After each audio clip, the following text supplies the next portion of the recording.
Hey guys, Vance Farino, exercise physiologist for the Cliffs. Today we're going to pick up on where we left off in regard to using our golf club for part of our warm-up. We talked last time how we can go through a variety of movement patterns as part of our warm-up on the range. We're going to use those this morning to get us warmed up to get ready for this class. What we discussed in the last video is taking my golf club, and I'm just going to hold it at the ends to start. What I'm going to do is I'm going to take my left foot, I'm going to step back, and I'm going to reach down. My right hand is going to my foot. I reach here, and as I come back up, I can just let the club turn over, and then reach here. And do 10 times, maybe 5 per side. Then we're going to come and we're going to just step and drive the club up, and drive the club up. Now, if it's easier for you to do one side at a time, just do that. So again, 5 to 10 times on those. But then what we were starting to build into is something called a pivot. And a pivot just means I'm going to work one side at a time by stepping back, I reach, and as I step to the camera, I drive this through. I push the club, I'm trying to open up my shoulder, my hip, and I just push this through. I step back, and I step through. Again, about 10 count on that, so 10 to each position. Then we go into, from this forward back, it's called the sagittal plane. We move into our lateral or our frontal plane. We're going to come over the top, and again, then once we've done that for 10, we'll come over the top here. Now, one of the keys on over the top, and I brought this up in class this morning, I could just gently push the club along. But what I like to do on this is I'm here, as I'm going to step to this position, I'll actually take the club, and I'm trying to pull this other hand over the top. So I'll get here, and I'm just gently pulling on the club. Once we've gone through that, then we'll do the pivot on these. I pull the club over, pull the club back, pull the club over, and then pull the club back. That takes care of that particular plane of motion. So now we're going to go into the rotational position. So the first one is when I step back here, and my arms are going to come with it. Now at first when we're doing this, just make your step back, let your arms swing, let your head follow the club around. Okay, that's a general good rotation position. But since we're doing this for golf, we want to involve how the neck is going to move in golf. Now the neck is moved in golf, what we say is from the bottom up. My head's still, but my body's turning. So on this, I just imagine I've got a golf ball. I turn, keep my head over the ball, come back, and I can work that from both sides to get my neck involved. Now we're going to come back to the second rotational position, and that is I step forward, and as I do, my arms sweep here. Now if you notice, I always keep a bit of a spine angle. So I'm never upright, and I'm definitely never leaning back. I'm over the golf ball, I make a turn, I come back, turn, and come back. And then we turn these into some pivots. And a pivot so I could come here, okay, and I'm turn it. Now on this first one, I will turn, I'll keep my head down. And as I come through, on this one, I'm gonna let my eyes go. If I'm a right-handed golfer, that would be my follow through. My eyes will stay down, my eyes can follow through. Now on this side, if I'm going to come to this way, I will keep my eyes down, and as I shoot through, my eyes can open up. Down, and then open up, okay? Once we've got done doing that little bit of a warm-up, again, that's something we covered in a previous video. Start getting that where you can hone that down and condense it to about 5 minutes. It'll get you ready to hit golf balls on the range. So after that general warm-up, what we focused on in today's class was just really working through the mobility of the hips. And there's a lot of ways we can play with this, but what we're going to use is a chair. And you just need a chair with the seat back against the wall so it can't slide on you. We know, based on what we talked, obviously the golf swing is driven by the hands pulling the torso around, which pulls the pelvis around. So I pull my hands through. So everything we're going to do for this hip stretching is going to involve us moving our hands. So what we're going to do is here, I'm going to start with the hamstring. I'm going to take my left foot, I'm going to put it up against the back of the chair. I need this knee unlocked. I don't want it ramrod straight. I don't want it bending. back leg is going to be straight, and the back foot should be perfectly straight forward. I shouldn't be toed out at all. Now from this position, the first thing you're going to try to do is square your pelvis. And not everybody will be able to do that. So I take my pelvis and I'm trying to square it up to the chair. Because a lot of people, when you put them up, their pelvis is going to be in this position. I square my pelvis up and then I try to gently tip the pelvis forward. And once you're there to the best you can, and in this case I recommend for safety, grab onto another chair, set a couple of chairs up so you have something to hold and you're not going to take a chance of falling, all right?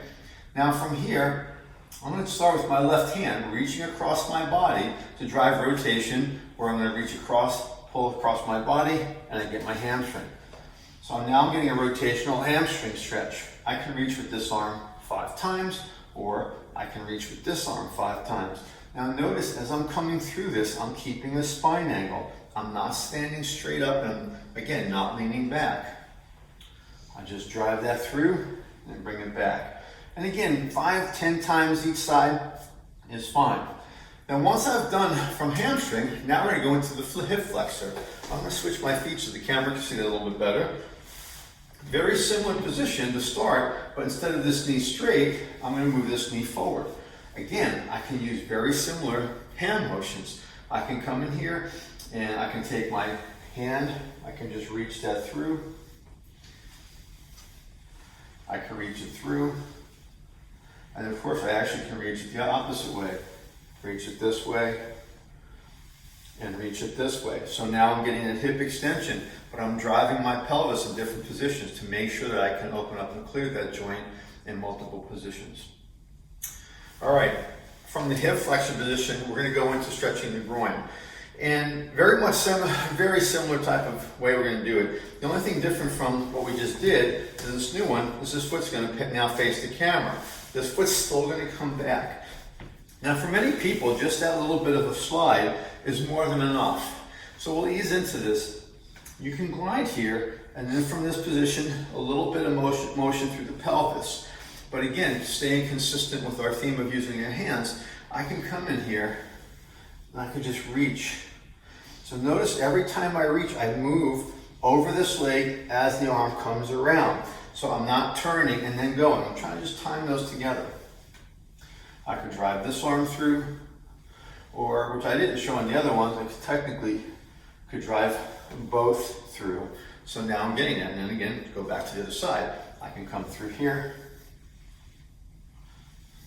I can drive this arm through,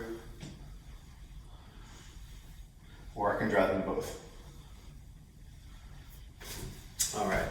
Now the last position, so we got through the posterior hip, we got through the anterior hip, we just got through the medial hip, and now we're gonna get through the lateral hip.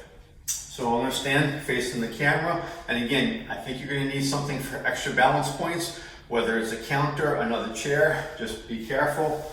From my position here, I'm gonna cross this foot up. I'm gonna try not to let the chair slide.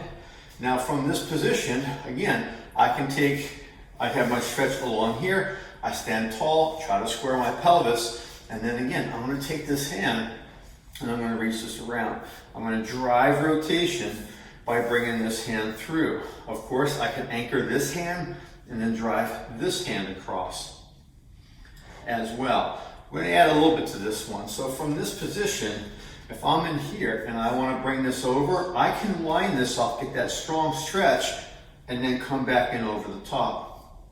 And you'll get a real big stretch of mobilization up to that lateral hip. So we have 4 motions to get through the 4 areas of the hip: anterior hip, posterior hip, lateral hip, and the medial hip. Next, we're going to go over a couple exercise patterns to help integrate those in. Okay, so once we've mobilized, we've got everything, we're trying to get the body to be able to functionally use that. And again, we've covered other bases in classes and some of our videos, but this is just a different way of doing it. So from my kneeling position, I am going to step to the camera like I'm doing a forward lunge.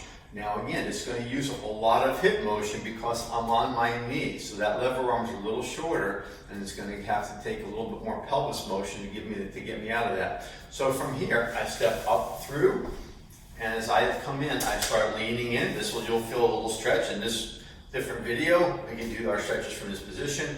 I'll come out of it, I shift my weight up. Now I can stand all the way up. I tend to stay low, come back down, knee back out. Then I'll come up with this side. Come in, up, back, and down. And normally I don't like to sweep the foot, but this mat's a little bit thick and it was catching my toe. So I'm gonna do it this way. So now I can just step out, up, back, down, up, there. So again, it's just forcing me to use my hips in that position. Let me show that a little bit from this side angle. Because what I don't want you to just this. Ideally, what I like to see is, as you step out, there's a shifting of the weight. Now notice the stretch we did off the chair is mimicking that. Now, from this position, I step up and then just step back, okay? Next one we're gonna do is lateral. So from my position here, I step out. Again, I shift my weight over as much as your body will give you. It'll all be a little bit different. I stand out of it. I put this back, I get here, I step out, I shift, and stand up out of it, and back down. Feel it out. Repetition-wise, start with maybe 5 each side, build up to 10 each side, and go from there. Last one we're gonna do is rotation. So what we're gonna do is, I'm gonna step this foot up this time, but I'm gonna actually step in the backward direction here. So now, I'm shifting my weight. I just shift my weight back over, gotta pull myself out of it, come back down, come back around. Turn, shift myself up, out of it, and then back down. So we have 3 planes of motion lunges from a kneeling position, which will force you to utilize more motion through that pelvis and strengthen your legs.